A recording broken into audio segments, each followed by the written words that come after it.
The message arrived at the Galactic Council chamber on the fourth rotation of the siege. It was not expected. It was not wanted. And yet, High Chancellor Vorith stood before the assembled representatives of 47 species, holding a data crystal that glowed faintly in his six-fingered hand, and knew that desperation had finally consumed reason. "They answered," he said. The chamber fell silent. Even the Clithera, whose respiratory systems produced a constant whistling hum, seemed to hold their breath. Counselor Zafina of the Erythian Collective leaned forward, her silver eyes wide with disbelief. "The humans?" she whispered. Vorith nodded slowly. His twin hearts beat unevenly, a biological response to stress his species had not evolved to suppress. "Yes. The transmission we sent into the quarantine veil 13 cycles ago. They have responded." A wave of murmurs rolled through the chamber. Some voices carried relief. Others carried horror. Humans. For 10,000 standard years, the species called Homo sapiens had been sealed behind the quarantine veil, their solar system wrapped in a network of warning beacons and gravitational inhibitors that prevented faster-than-light travel. The Council had placed them there after the first survey, a single reconnaissance mission that had returned with data so disturbing, so fundamentally incompatible with galactic civilization, that the Council had voted unanimously to isolate Earth forever. The humans were dangerous. Not because of their technology, which had been primitive at the time. Not because of their weapons, which were crude and chemical-based. But because of what they were. Because of how they thought. The survey report had been clear: humans possess no natural armament, no venom, no exoskeleton, no psionic capability. They are physically weak compared to most spacefaring species. However, they exhibit three traits that make them incompatible with galactic society: first, an irrational attachment to individuals outside their genetic line. Second, a willingness to endure extreme personal harm to defend abstract concepts. Third, an alarming tendency to solve problems through creative violence when diplomatic solutions are available. Recommendation: quarantine indefinitely. And so humanity had been left alone, their star system marked with the universal symbol for Forbidden Zone, their radio transmissions monitored but never answered, their existence a shameful secret the Council kept locked away. Until now. Until the Arxhole swarm had come. Vorith activated the data crystal. A holographic display materialized above the chamber floor, showing a human face. It was male, middle-aged by their standards, with dark skin and gray scattered through his short hair. He wore a simple blue uniform with a patch on the shoulder, a circle depicting a planet wrapped in olive branches. The human spoke in their dominant language, and the chamber's translation matrix rendered his words into Galactic Common. "This is Admiral Marcus Chen of the United Earth Space Command, responding to the distress signal received from the Galactic Council. We understand you are under attack by an extragalactic threat designated the Arxhole Swarm. We understand your defensive fleets have suffered catastrophic losses. We understand you are requesting military assistance." The human paused. His expression was unreadable by most species standards, but Vorith had studied the old survey files. He recognized the tightness around the eyes, the set of the jaw. The human was angry. "You kept us in a cage for 10,000 years, Chen continued. You watched us. You studied us. You never spoke to us. You treated us like animals too dangerous to touch. And now you ask for our help." Counselor Morvac of the Three-Nod Union stood, his crystalline body refracting the chamber's light into rainbow patterns. "This is an outrage. How dare they?" "Silence," Vorith commanded. His voice echoed through the chamber with an authority born of desperation. "Let it play." The hologram continued. Admiral Chen leaned forward slightly, and when he spoke again, his tone had changed. It was softer. Sadder.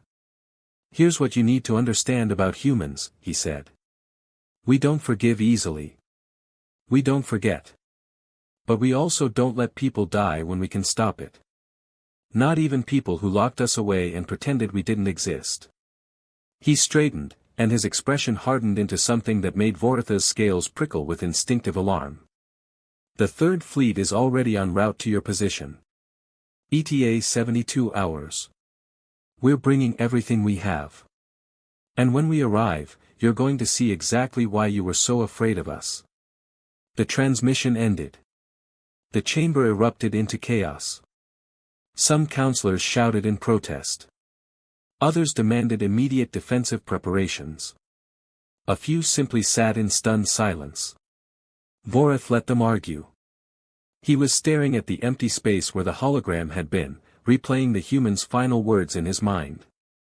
You're going to see exactly why you were so afraid of us. Counselor Zafina approached him, her elegant features drawn with worry.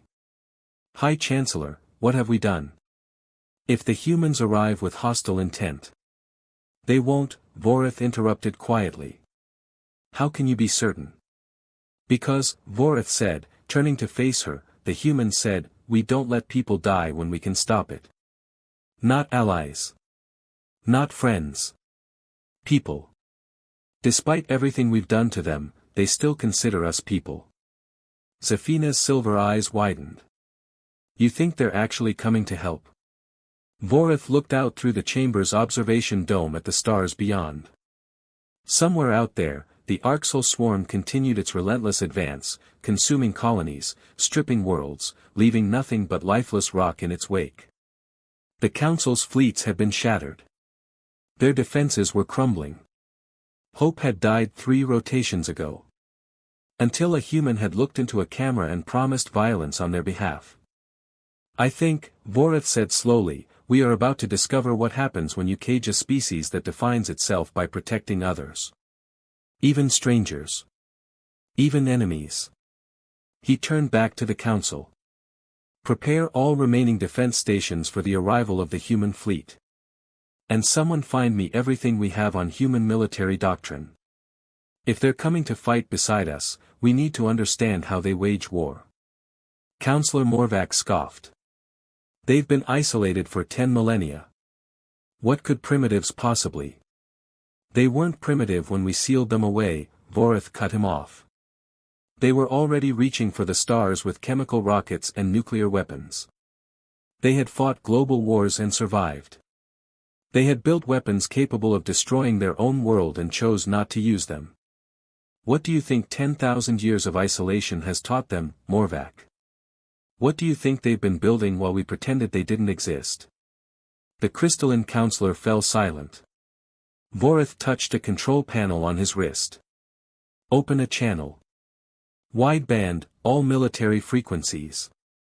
A calm officer's voice responded. Channel open, High Chancellor. Vorith took a breath.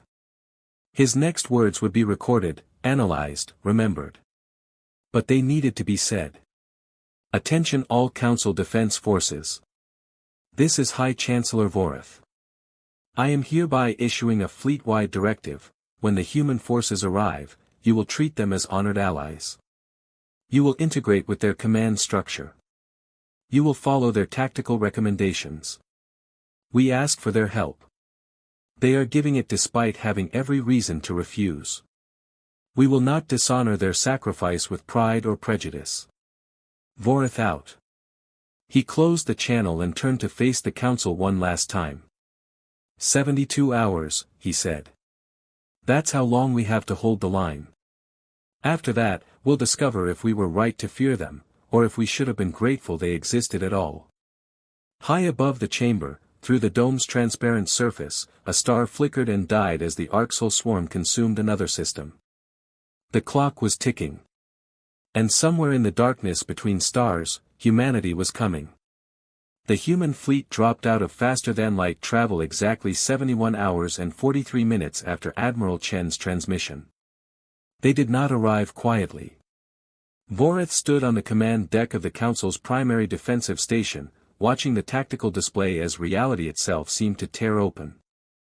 Massive spatial distortions bloomed across the sensor grid like flowers made of broken physics.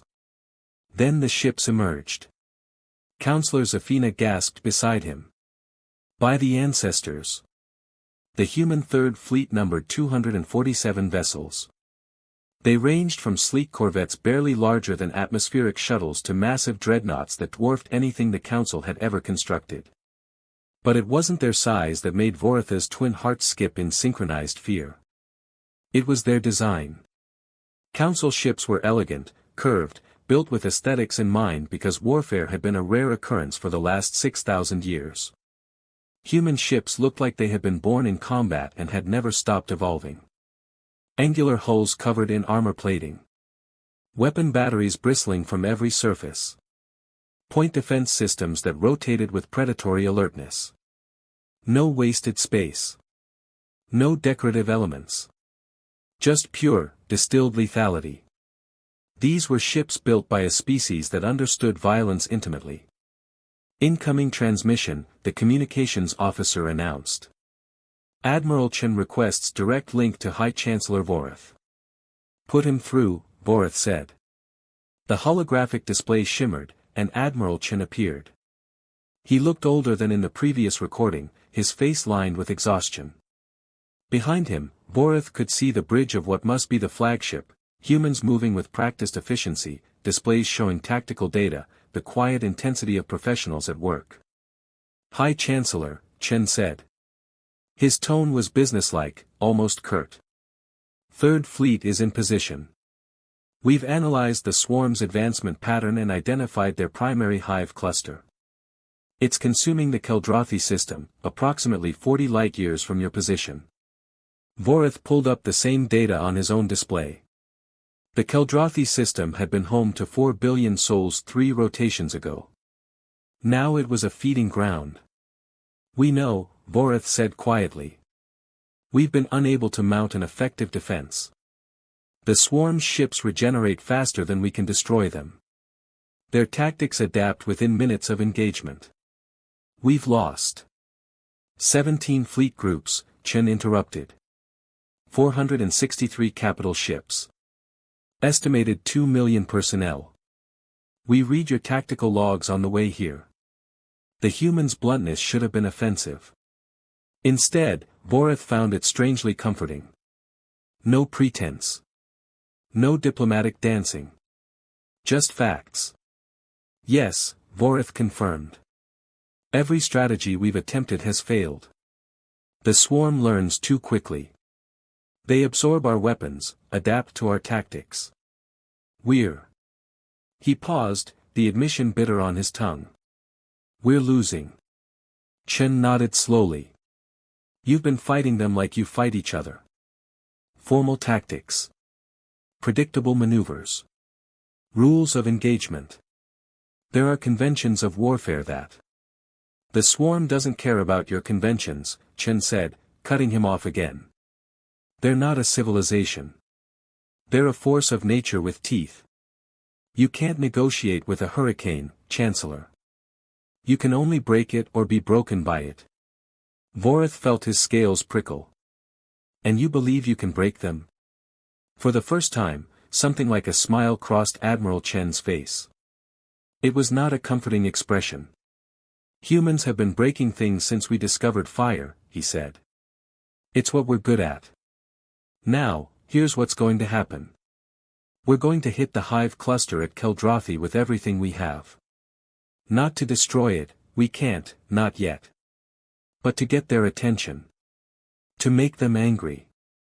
And when they come after us with everything they've got, you're going to see how humans fight when we stop pretending to be civilized. Zafina stepped forward, her voice tight with concern. Admiral, that's suicide. If you provoke them, they'll focus on us instead of your colonies, Chen finished. That's the point. We draw them out. We make them chase us. And we lead them into the grinder. Vorith stared at the human, understanding dawning with cold clarity. You're using yourselves as bait. We're using ourselves as the hammer, Chen corrected. Your fleets will be the anvil. We're sending you our tactical protocols now. Study them. Share them with your commanders. And when the swarm comes screaming out of Keldrathi, be ready to do things you've never done before. Things that will seem brutal. Inefficient. Wrong. The Admiral leaned forward, and his expression hardened into something ancient and terrible. War isn't about honor, Chancellor. It's about winning. And we've had 10,000 years alone to perfect the art of winning ugly. The transmission ended. Vorith stood in silence, staring at the empty hologram. Around him, his staff processed the incoming tactical data, their expressions ranging from confusion to horror as they parsed what the humans were proposing. High Chancellor, his tactical officer said, her voice shaking slightly. These protocols, they're suggesting we target the swarm's damaged vessels specifically. To prevent regeneration. That we focus fire on crippled ships rather than fresh threats. It violates every principle of honorable combat, Morvac said, appearing on the command deck with several other counselors. To strike at wounded enemies. The swarm has no wounded, Vorith interrupted, his voice cold. They have damaged units that regenerate and return to combat within hours. The humans are right. We've been fighting with one hand tied behind our backs because we couldn't imagine a war without rules. He pulled up the human tactical doctrine on the main display. It was brutal in its efficiency. Overwhelming force concentrated on single points. Feigned retreats to draw enemy formations into kill zones. Targeted strikes on logistics and regeneration centers rather than direct fleet engagement. Scorched earth protocols if a position became untenable. It was everything the Council had spent 6,000 years of peace trying to forget. And it was exactly what they needed. Transmit these protocols to all surviving fleet commanders, Vorith ordered. Tell them we're adopting human tactical doctrine immediately. And tell them, he paused, choosing his words carefully, tell them that the humans are about to show us what it means to fight like you're already dead and decided to take the enemy with you. 40 minutes later, the human fleet moved. They didn't advance cautiously. They didn't probe the swarm's defenses. They simply accelerated to maximum velocity and crashed into the Keldrothi system like a meteor swarm made of weapons and fury. Vorith watched the battle unfold through the tactical feed, and what he witnessed would haunt his dreams for the rest of his life. The swarm met them with thousands of bioships, living vessels covered in chitinous armor, firing organic weapons that could dissolve shields and corrupt ship systems. The Council's fleets had been overwhelmed by the sheer adaptability of these creatures. They learned. They evolved. They turned every weapon used against them into a strength. The humans didn't care. Their opening salvo was nuclear. Not antimatter, which the swarm had learned to deflect. Not plasma, which they could absorb. Simple, primitive fusion warheads, hundreds of them, launched simultaneously, each one targeted at a different bioship. The swarm's organic shields were designed for energy weapons. The nuclear detonations were kinetic events wrapped in radiation and heat. The bioships couldn't adapt fast enough. 37 swarm vessels simply ceased to exist in the first 10 seconds. But the humans weren't done. While the swarm reeled from the nuclear assault, human corvettes, small, fast, suicidal, dove into the enemy formation. They didn't fire weapons. They rammed. Their hulls were packed with antimatter charges set on deadman triggers. Each corvette that made contact with a bioship became a miniature supernova. They're sacrificing their own ships, Zafina whispered, horrified. Their own crews. Look at the crew manifests, Vorith said quietly, pulling up the data. The corvettes are drone ships. Automated. The humans put their artificial intelligence into missiles and aimed them at the enemy's heart. On the tactical display, the swarm began to react. Their bioships adapted, reinforcing shields, changing formation, attempting to counter the human assault with the same learning algorithms that had devastated the Council's fleets. And that's when the humans showed their true cruelty. They changed tactics. The nuclear assault stopped. The ramming corvettes pulled back. Instead, the human dreadnoughts opened up with weapons the Council had never seen, railguns firing projectiles at relativistic speeds, energy lances that punched through shields like they weren't there, and something the humans called Hellfire missiles that didn't just destroy ships but set space itself burning with some kind of chemical reaction that couldn't exist in vacuum but somehow did anyway. The swarm tried to adapt. But every time they countered one tactic, the humans switched to another. There was no pattern. No doctrine.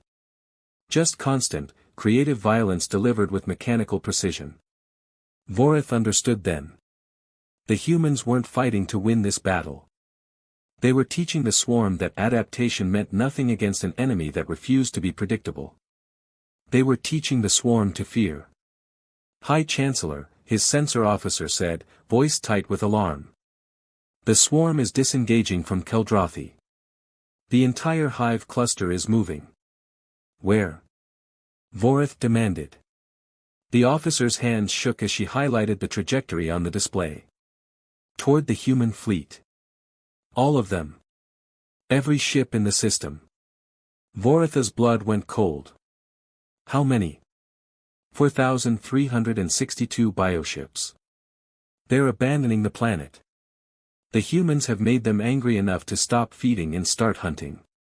On the display, Admiral Chen's flagship broadcast a single message to all Council forces, anvil positions. Now. Vorith realized what was happening. The humans had provoked the swarm into pursuing them.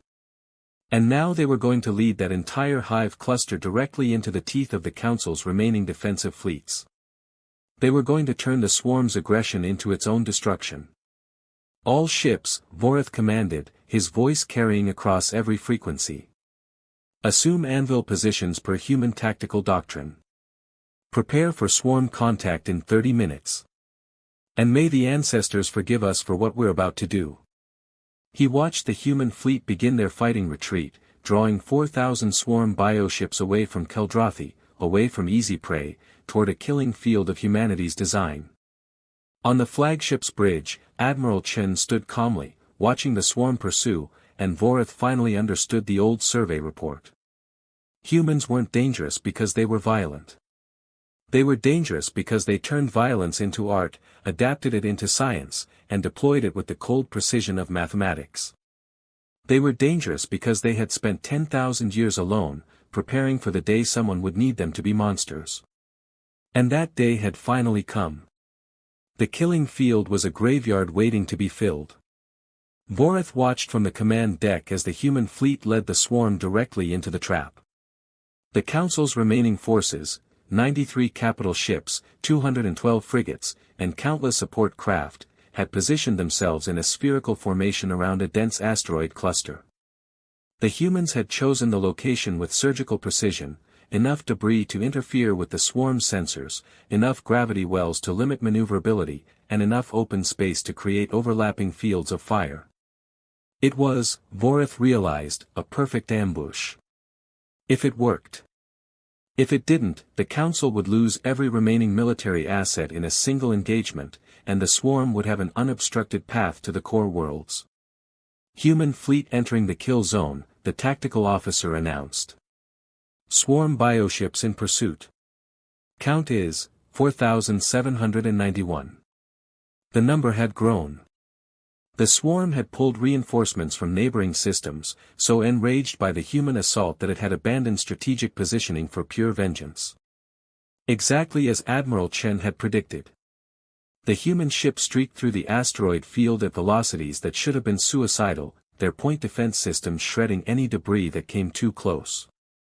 Behind them, the swarm followed like a living tsunami, their bioships pulsing with bioluminescent rage, organic weapons charging with visible energy. They're not slowing down, Counselor Zafina said, her voice tight. The humans aren't slowing down. She was right. The human fleet maintained maximum acceleration, racing deeper into the asteroid cluster, and the swarm followed with single-minded fury, their formation growing more chaotic as bloodlust overrode tactical discipline. Voritha's communicator chimed. Admiral Chen's voice was calm, almost casual. Chancellor, on my mark, all Council ships will activate targeting systems simultaneously. Not before. The swarm can detect active sensors, we need them blind until the moment we spring the trap. Understood, Vorith replied. Admiral, your fleet is running out of space. If you don't decelerate. We're not going to decelerate, Chen interrupted. We're going to do something the swarm won't expect. Trust me, Chancellor. And tell your crews to aim for the damaged ships first. The ones we've already hurt. Don't let them regenerate. The transmission ended. Vorith looked at Safina. She looked back, her silver eyes wide with barely contained fear. Around them, the command staff worked in tense silence, hands hovering over controls, waiting for the order that would decide the fate of galactic civilization. On the tactical display, the human fleet reached the center of the kill zone. And then they did something impossible. Every human ship fired maneuvering thrusters simultaneously, not to slow down, but to spin. The entire fleet rotated 180 degrees while maintaining forward velocity, a maneuver that should have torn the ships apart from the rotational stress. Instead, they completed the flip in perfect synchronization and opened fire while flying backward. The swarm bioships, still pursuing at maximum velocity, flew directly into a wall of weapons fire. Railgun slugs traveling at relativistic speeds. Energy lances hot enough to vaporize metal. Missile swarms that turned space into a storm of explosions. The humans weren't retreating anymore, they were converting their escape into a fighting retreat, and the swarm had no time to adapt. 200 bioships died in the first 5 seconds. Mark. Admiral Chen's voice cut through the chaos. All ships, activate targeting systems. Fire at will. Vorith commanded. The Council fleet lit up the asteroid field with active sensors, and suddenly the swarm found itself surrounded.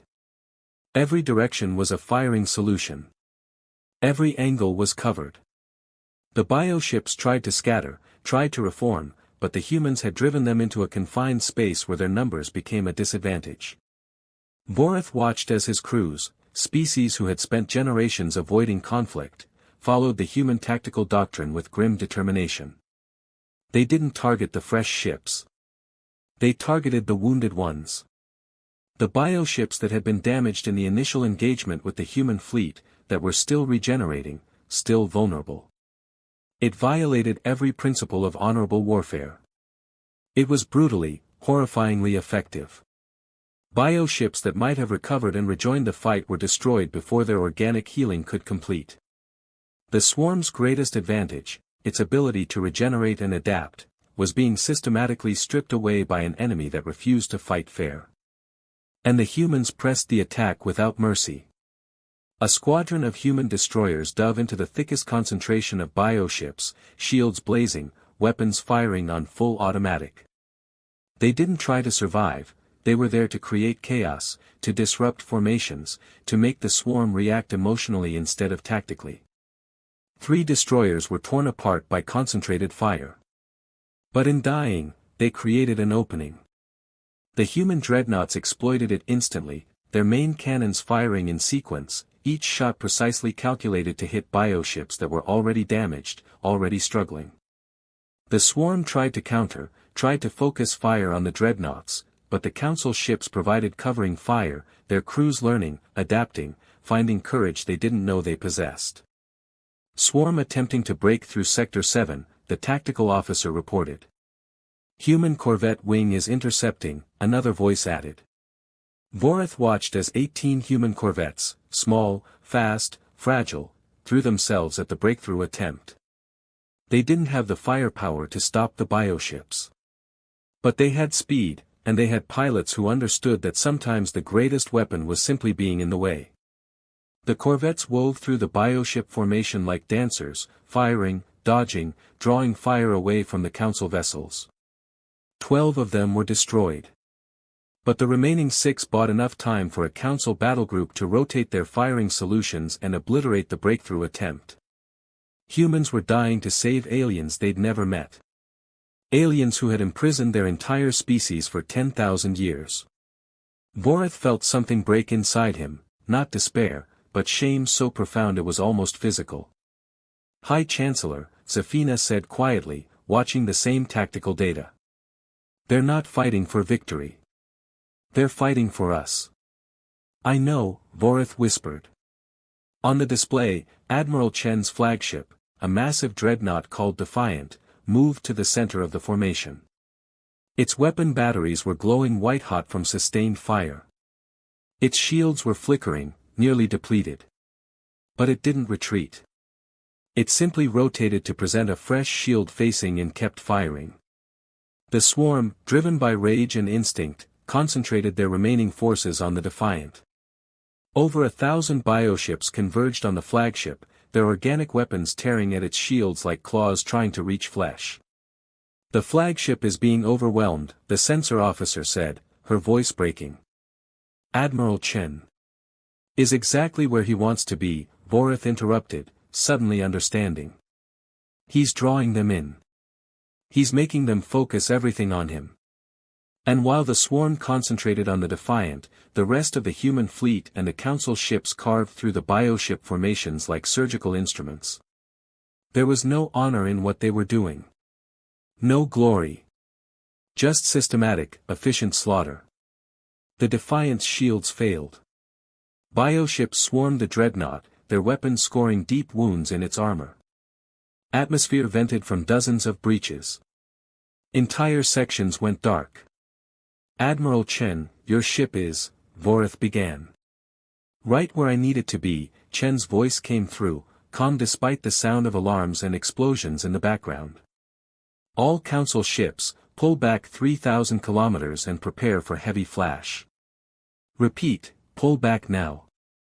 Vorith didn't hesitate. All ships, emergency retrograde, maximum thrust. The Council fleet disengaged, burning their engines at dangerous levels to create distance. The human fleet scattered in perfect coordination, opening gaps in their formation. Only the Defiant remained in the center, surrounded by over 1,000 swarm bioships.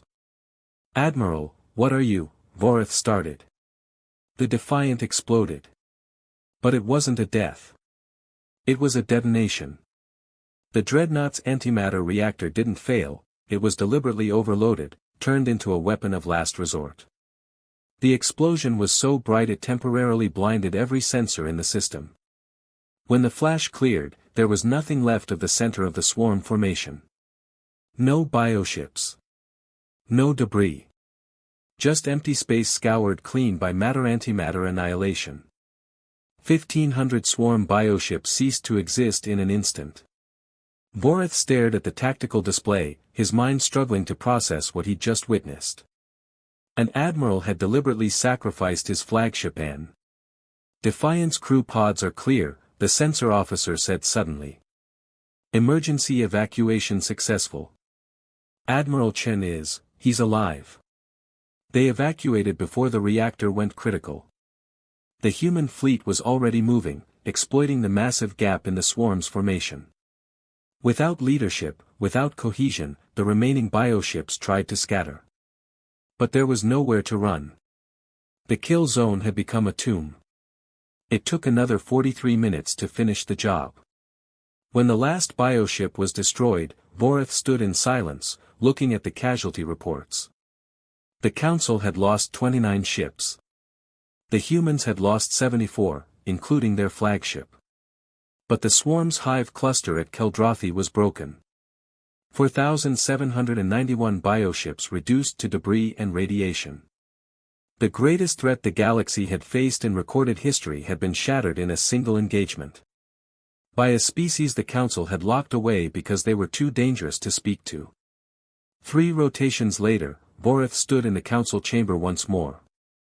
But this time, he wasn't alone. Admiral Marcus Chen stood beside him, wearing a fresh uniform, looking tired but unbowed. Behind him, representatives from Earth's government had arrived, diplomats, scientists, military officers. Humans, finally allowed to take their place among the stars. The Council members watched them with expressions ranging from awe to fear to shame. Vorith stepped forward. 10,000 years ago, he said, his voice echoing through the chamber, this council made a decision. We isolated humanity because we feared what they represented. We feared their violence, their unpredictability, their refusal to accept the natural order of things. We told ourselves it was for the good of galactic civilization. He paused, looking at Chen. We were wrong. The words hung in the air like a confession.